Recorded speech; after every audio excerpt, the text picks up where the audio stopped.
Bought this 90s mountain bike for cheap. Plan was, clean it up, fix up a couple of problems which I knew before I bought. Turn it into a quick and easy resto bike. Bike had the different ideas. These old 90s mountain bikes, especially the lower end models, they're built like tanks. They're solid, they look cool. I mean, come on, look at this paint job. That's pretty much why I got it. But they can be heavy, and sometimes they do cause you nightmares when you start working on them. As it happens with the old restos, when you bring bike home, the reality hits. Your plans, they can go downhill fast. As I said, my plans originally are to fix the bike on the cheap, maybe swap out the bars or at least change the stem for something more modern, get that kind of cockpit looking nicer. But as soon as I handed over the cash and I started to load the bike in the car, I realized, man, this thing is heavy, like very heavy. Steel frames, especially cheaper ones, are not the lightest, but even with that in mind, man, this was excessive. So when I got home, I really wanted to weigh it. I wanted to see what am I working with here. And when I saw 17 kilos, yeah, I decided I can improve on that.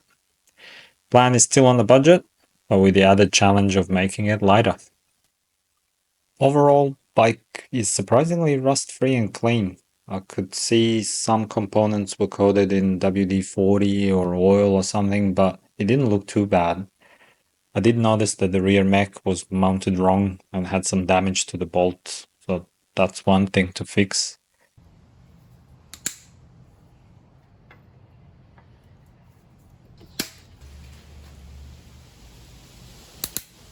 When you start to disassemble the bike, it's always interesting to see what surprises you'll run into. Like this seat post, it wasn't even cut. That's original. Overall, it was all going fine. Accessories came off easily. They don't always do. Rusty screws can really be pain to take off, especially if you strip them. Just prefer bolts overall. Levers, shifters seemed in a good condition.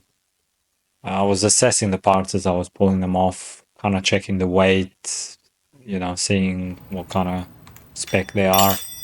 Oops. Grips were still in good condition, so I decided to keep them for the future builds. My method is to just slide the zip tie and spray some soapy water. They seem to come off relatively easily this way. And I also hate to spray paint or glue when installing the new grips. I just find a little bit of brake cleaner does the job. They seem to stay on perfectly fine. Or just use lock-on grips. I hate to make more work for the next guy that comes after me. Brakes were no name, but kinda looked similar to 80s Diacomp. They seem to be in a good condition, the paint at least. Bolts and springs have some rust. The pads look new, so that's one less thing to replace. There was not much grease on the post, and I'm noticing the trend on this bike. It doesn't seem to have much grease on the parts that are moving. Rear brakes were about the same. Round about now, I'm thinking, do I try and clean off all the rust off the bolts or go for a bit of a rat look?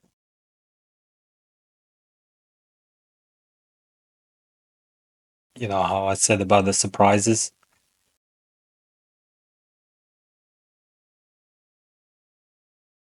This clip was barely hanging on. This would have been interesting if riding. Little did I know this was a sign of things to come. I tried to take the cranks off and the non-drive side came off perfectly fine, fairly straightforward. They were clean. Yeah, no dramas at all.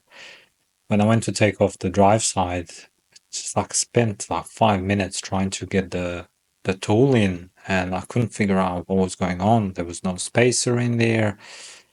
And then I realized, man, these threads are stuffed. No, God! No, God, please, no! No! So this is the plan. Because the threads are gone, I will use this thing, which is a bearing puller. The problem is to make this thing fit on the drive side. I need to make some room for the arms to catch onto something. So I will have to cut the chain rings off so that I have some room for it. So this is where this beast comes into play. And yeah, I've done it in the past. It works, but just more messing about.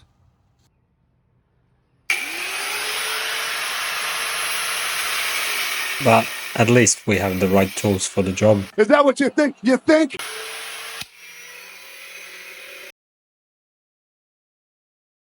My angle grinder blew up. Later. I did spend the rest of the day going to the parents' place to pick up an angle grinder from dad, getting a new cutting discs, but we got it done.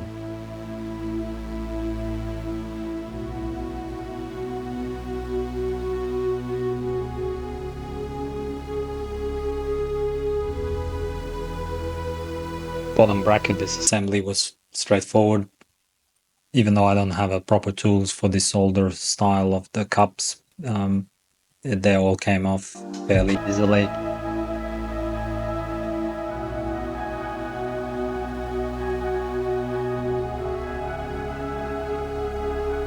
Inside of the bottom bracket was amazingly clean, but again, not much grease in there at all. Right, now that this assembly was done, it was time to give it a good clean. As I said, the frame wasn't overly dirty, so it was fairly straightforward. I did give most of the parts a good wash in an ultrasonic cleaner.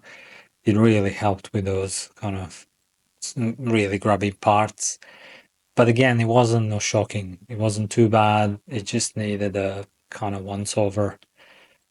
Once I kind of finished with all the cleanup, I decided to give a polish to the calipers and, you know, just try and clean off some of the rust off the bolts. Normally I would throw this into the evaporust, but I decided to give it a bit of a, I don't know, leave a bit of a rust on the bike. I have some parts that will go on it as a replacement, so I don't really want to make it look too polished.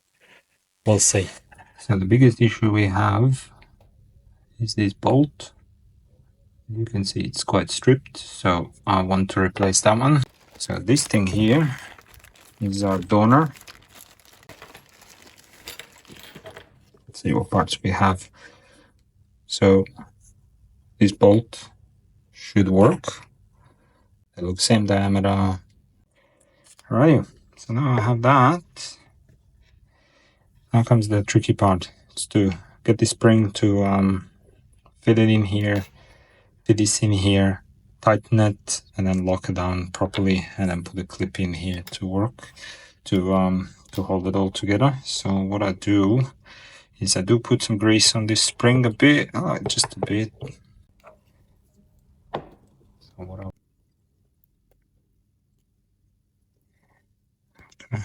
tighten it. There we go. This one's not too bad. Hey, first go. Sweet. Well, that's the main part sorted.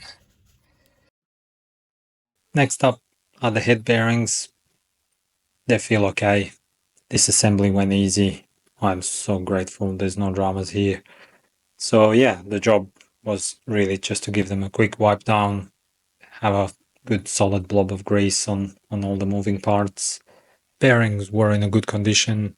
They were just dry. There was minimal, very little grease on there. So, but luckily there were no damage to the cups or the races or the bearings themselves.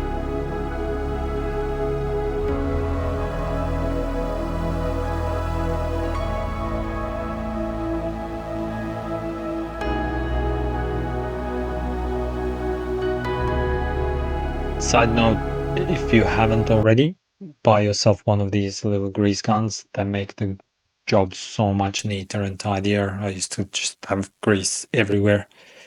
So yeah, when assembling it all together, just tighten the top nut by hand, have a feel of the bearings, make sure they're not too tight or too loose. But yeah, this ended up being a straightforward job.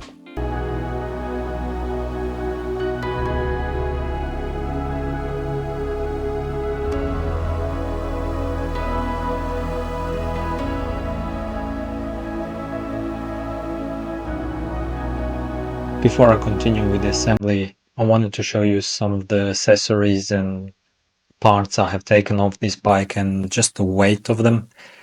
I mean, some of these components surprised me.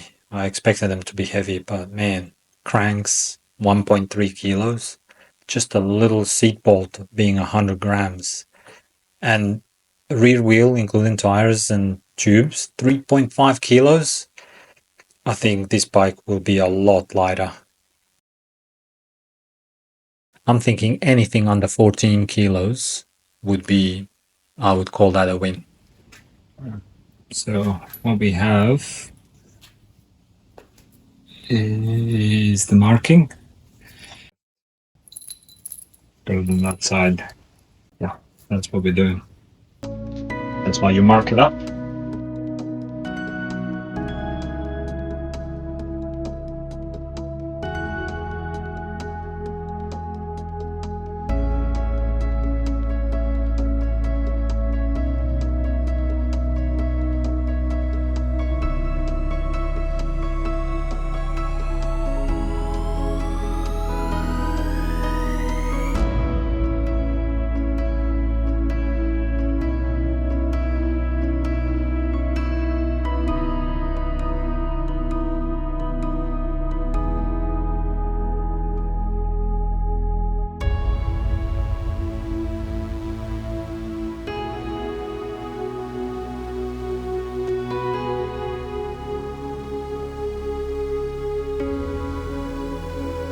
So we have these Shimano tanks, and I have optional. I do have an optional chainring, but we'll see what fits. All right, so what I'll do is install these Shimano cranks because I really want to make sure that the chain line works, because I'm replacing the wheel and the cassette is different and it's a different crank, so really want to make sure they're all compatible. I do put grease on the spindles. Yep, I'm one of those. But I do make sure I don't over tighten them. So when I'm tightening the cranks, I look at the back of them and sort of watch for that natural stop and feel when they've pretty much gone far enough. So yeah, this was straightforward.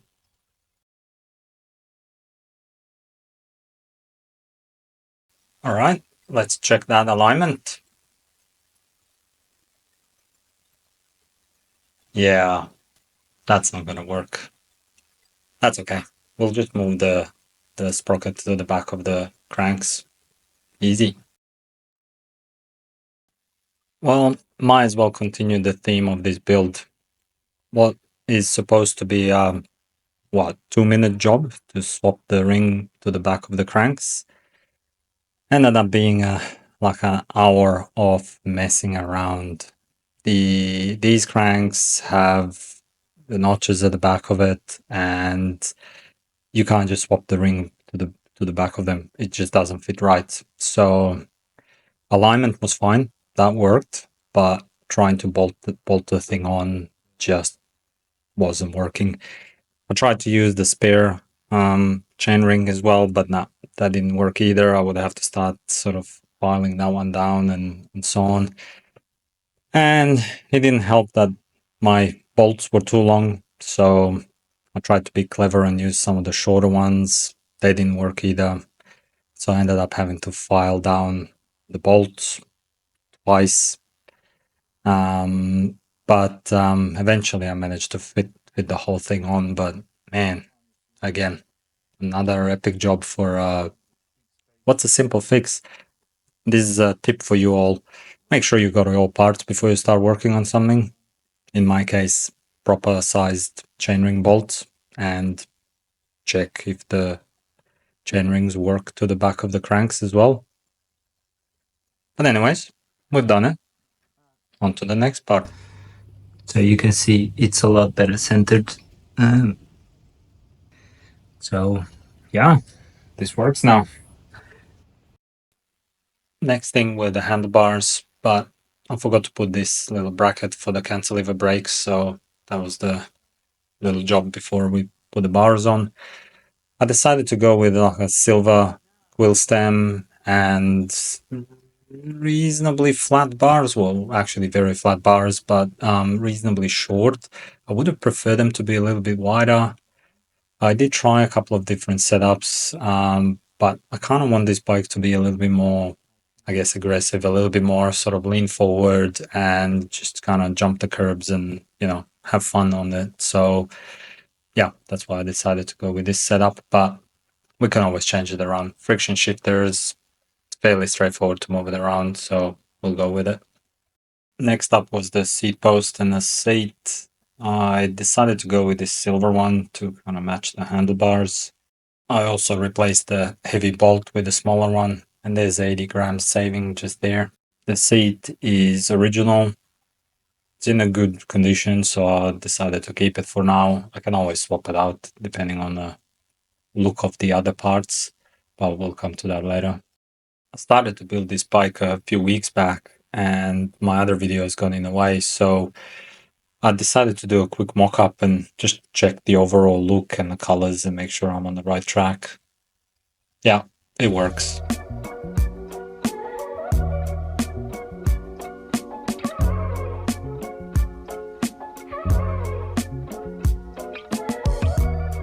The derailleur gave me a brief moment of panic. I thought, oh no, the cassette is not compatible with the derailleur, it seems. But luckily, it was just a matter of adjusting screw not being in the right spot, so quick adjustment and it works.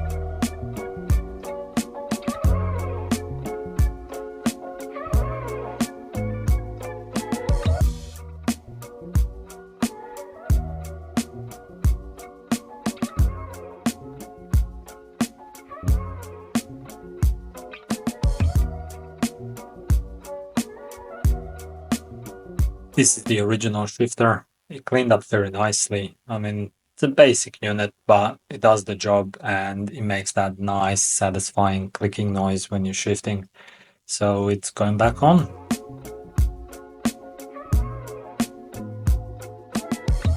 Next up are the levers. I'm using these very basic APSI branded ones, but they're tidy. They have a silver levers, which kind of goes with the whole silver theme of the bike. And more importantly, they're about 200 grams lighter than the old ones. So on they go.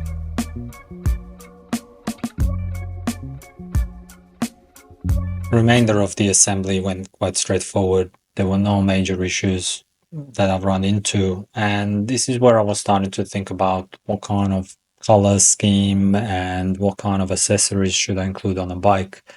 I knew I wanted a flat bar, you know, sort of a city runner, city shredder, sort of be able to jump the curbs and stuff like that. But what kind of colors should I go for? And this is where I decided to make a little bit of a change. I was aiming to go for a lighter pedals than the originals, but I looked at the originals and I thought I can do something with those. I pulled the pedals apart, cleaned them, degreased them, and decided to give them a bit of a paint to try and match some of the colors on the bike. So we'll see how it goes.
Oh yes, the weight of the bike.